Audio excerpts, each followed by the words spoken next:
Eu sou Jamile Despigil, coach, e esse é o Profissa na Real, uma série onde entrevistaríamos vários profissionais. E eles vão contar como é que eles chegaram lá, como foi o momento de sucesso deles, qual foi o pulo do gato, algumas dicas, etc. Se você gostar, curte o canal, compartilha, etc. Ah, se inscreve no canal!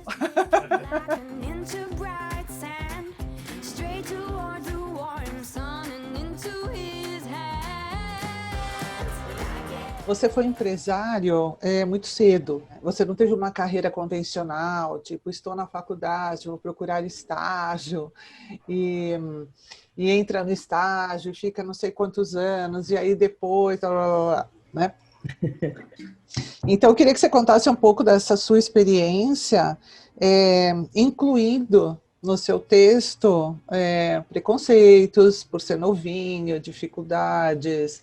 Eu recebo alguns adolescentes no escritório para fazer o processo de coach, de orientação profissional, e muitas vezes parte deles querem ser empresários, mas têm até vergonha de falar isso.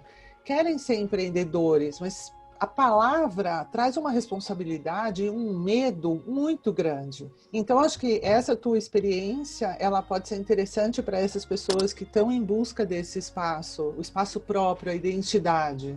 Há uns 5 anos atrás, eu fui convidado para dar uma aula num projeto do Senac, chamado Programa de Educação para o Trabalho. Acho que era isso o nome.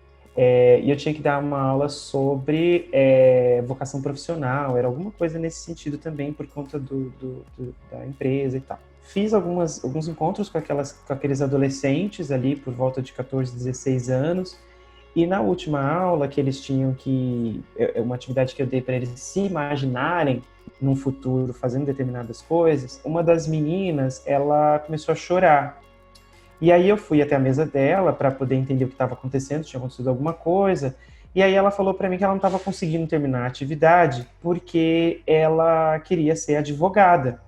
E aí eu falei para ela, ué, mas você não está conseguindo desenhar alguma coisa? O que você não está conseguindo imaginar? O que está acontecendo? Ela falou assim, não, é que a minha mãe disse que eu nunca vou ser advogada porque eu não tenho capacidade. Então, eu acho que nesse ponto que você me traz, respondendo a sua pergunta de trás para frente, vamos dizer assim, muito do que acontece com esses jovens, esses adolescentes, na minha visão, tem mais a ver com esse ambiente competitivo, excessivo que a gente vive hoje na sociedade, de aparências, de pessoas que aparentam ter um determinado sucesso ou de uma cobrança por um sucesso que é desproporcional até a própria maturidade emocional desses adolescentes, né? Muitas vezes eles estão sendo cobrados de serem coisas antes da hora e eles nem foram crianças direito e já estão sendo cobrados a serem determinadas coisas e acaba essa pressão, esse medo, ele trava mesmo. Isso aconteceu pouco comigo, eu tive uma família que sempre me incentivou a buscar as coisas que eu queria, eu nunca tive uma pressão por um caminho ou por outro, mas é uma questão que eu vejo muito, assim, hoje, quando eu interajo com essas pessoas mais jovens, assim, com esses adolescentes, né? Esse resultado dessa pressão toda para que eles sejam algo muito grande na vida deles, né? Então, eu vejo que, assim, eu abri minha primeira empresa no finalzinho dos 22 para os 23 anos. Eu trabalhava numa empresa de uma financeira.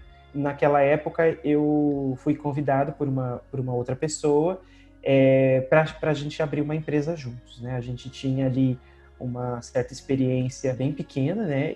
Na verdade, eu tinha uma experiência pequena, eu estava começando minha carreira, tinha já terminado a faculdade há algum tempo, mas eu comecei a fazer alguns freelas para essa pessoa e depois a gente percebeu que dava para juntar e tal. Ela já tinha bastante experiência na área de tecnologia, de processos, então a gente começou a trabalhar com isso, com desenho de processos em pequenas empresas. Então a gente ajudava as empresas a se organizar os processos, as rotinas, os procedimentos de trabalho. A empresa foi crescendo, a gente foi trazendo mais pessoas, mais sócios, a gente cresceu, a empresa ficou legal e aí de repente deu errado. A gente começou a ter desalinhamentos muito grandes em relação ao que a gente esperava do futuro da empresa, o que a gente queria do negócio. Eu também mais amadurecido, mais entendendo o que eu estava fazendo ali, também comecei a ter essa perspectiva E aí a gente resolveu se separar. Quando a gente se separou, eu passei por um processo bastante profundo de reflexão, cheguei a ter um pouco de problemas, eu tive depressão. E aí, como renascimento desse processo, que durou mais ou menos uns 6 meses, nasce a Consense, que é a minha empresa atual. Eu passei a empreender sozinho. Então, eu abri a Consense sozinho, de lá para cá, tenho gerenciado a Consense e evoluído com a Consense o tempo todo. Você perguntou a questão dos preconceitos, né?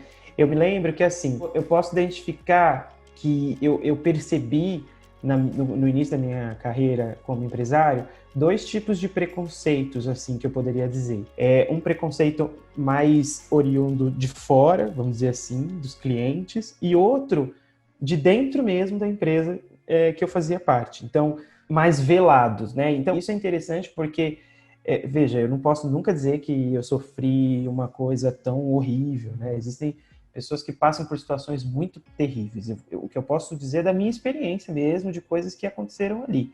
Então, com 23 anos, trabalhando com consultoria, como eu sou formado em publicidade e jornalismo, eu tinha uma bagagem para trazer para as pessoas determinadas informações a respeito daquela área técnica. Então, a maior parte das entregas que eu fazia na consultoria tinham a ver com as áreas de comunicação, institucionais, com questões de relações públicas, com questões relacionadas a atendimento a cliente, processos comerciais, e ainda assim eu via algumas pessoas que pensavam e algumas pessoas que chegaram a falar, né, quem é esse menino para vir aqui me ensinar? Né? Só de experiência eu tenho a idade dele, né? Eram coisas que eu já ouvi. Né? Teve uma outra pessoa que falou assim, consultor novo, comigo vai até a página 2. Nossa! Né? Então, assim, até a página 1 eu tô tolerando. Passou para a página 2 eu não quero mais. Então, acontecia um pouco disso. Mas eu acho que eu encarava muito bem, porque na minha cabeça eles não estavam tão errados assim, sabe? Eu era jovem, né? Eu acho que a grande sacada ali, e eu acho que é isso que hoje eu quero trazer para mim, né? Estando eu mais velho, na posição dessas pessoas estavam naquela época, de fato, o meu papel como consultor naquela época não era um papel de trazer experiência, trazer uma experiência vivida, era de fazer provocações, oxigênio para uma coisa que estava lá. Então, talvez aproveitar mais isso do que necessariamente se distanciar dessa questão. Eu acho que essa é uma proposta muito interessante. Tanto que eu comentei com você, né? A sensação pessoal que eu tenho é de que eu tinha 23 anos, 24 anos, eu tinha mais dificuldade de interagir com pessoas na faixa dos 30 e do 40 do que com pessoas com mais de 60 anos naquela época. E o preconceito que eu tinha dentro da empresa, que era uma coisa que eu via, era um pouco dessa relação que acabava me subordinando. Eu era sócio da empresa que eu fazia parte, mas eu era tratado como colaborador na maior parte das vezes, né? Então, pode não parecer tão claramente um preconceito, mas isso fez bastante efeito na minha vida naqueles 3 anos de empresa, né? Sim. Teve um papel fundamental essa percepção de que talvez eu tivesse sido convidado para ser sócio, não para ser realmente sócio, mas para poder facilitar a contratação de um talento ali nos seus 23 anos.